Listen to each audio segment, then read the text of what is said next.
புத்தாண்டு கொண்டாட்டத்தை பொறுத்தவரை உலக புகழ்பெற்ற வேளாங்கண்ணி பேராலயத்தில் நேற்று மாலையிலிருந்தே தொடங்கிவிட்டது. குறிப்பாக நேற்று நள்ளிரவு வரை நடைபெற்ற சிறப்பு திருப்பலியில் தமிழகம் மட்டுமில்லாமல் வெளி மாநிலங்களிலிருந்தும் பல்லாயிரக்கணக்கான பக்தர்கள், அது மட்டுமில்லாமல் கடற்கரை உள்ளிட்ட பகுதிகளில் சுற்றுலாவாசிகளும் பங்கேற்றார்கள்.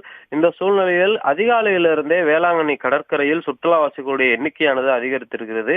குறிப்பாக வேளாங்கண்ணி பேராலயம் ஒரு உலக சுற்றுலா தலம் மட்டுமில்லாமல் கிறிஸ்தவர்களுடைய இந்தியாவில் பார்க்கக்கூடிய ஒரு முக்கிய வழிபாட்டு தலமாகவும் பார்க்கப்படுகிறது.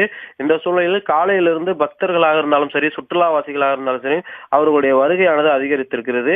கிறிஸ்துமஸ் பண்டிகைக்கு வந்திருந்த தமிழ்நாடு, கேரளா, ஆந்திரா, கர்நாடகா, பெங்களூர் உள்ளிட்ட பல்வேறு பகுதிகளிலிருந்து வந்திருந்த பக்தர்கள் கிறிஸ்துமஸ் பண்டிகையிலிருந்து நியூ இயரையும் சேர்த்து கொண்டாடிவிட்டு ஊர் திரும்புவதற்காக நேற்றிலிருந்தே இங்கு காத்திருந்து அவர்கள் தங்களுடைய குடும்பத்தினரோடு மகிழ்ச்சியோடு அந்த புத்தாண்டு விழாவை கொண்டாடி வருகிறார்கள். குறிப்பாக காலை கடற்கரையில் அந்த சாரல் மழை பெய்த போதும் கடற்கரையில் குளித்து புகைப்படம் எடுத்தும் செல்ஃபி எடுத்தும் அவர்களுடைய உறவினர்களோடு ஒருவரை ஒருவர் புத்தாண்டு வாழ்த்துக்களை பகிர்ந்து கொண்டும் அவர்கள் புத்தாண்டு பண்டிகையை கொண்டாடி வருகிறார்கள். கடற்கரை பகுதிகளுடைய ஆழமான பகுதிக்கு செல்ல வேண்டாம் என காவல்துறை ஒலிபெருக்கி மூலம் ஒரு புறம் அறிவிப்பு வெளியிட்டாலும் பேராலயத்தில் நடைபெற்றக்கூடிய அந்த தமிழ், ஆங்கிலம், தெலுங்கு, கன்னடம் உள்ளிட்ட 5 மொழிகளில் நடைபெற்ற சிறப்பு திருப்பலிகளிலும் ஏராளமான பக்தர்கள் பங்கேற்றார்கள். அதே போல நேற்று நள்ளிரவு நடந்த விண்மீன் ஆலயத்தில் நடந்த அந்த சிறப்பு திருப்பலியிலும் பங்கேற்றிருக்கிறார்கள். தற்போது பக்தர்களுடைய கூட்டமும் சுற்றுலாவாசிகளுடைய கூட்டமும் அதிகரித்திருப்பதால் கடற்கரை சாலை, கடைவீதி, நடுத்திட்டு, அதே போல வேளாங்கண்ணி பேராலய முகப்பு உள்ளிட்ட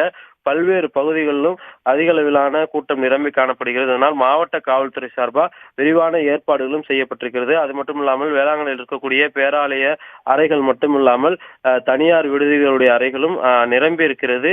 வேளாங்கண்ணியே புத்தாண்டு பண்டிகையை கொண்டாடுவதற்கு ஒரு விழா கோலம் போட்டிருக்கிறது என்றே சொல்லலாம்.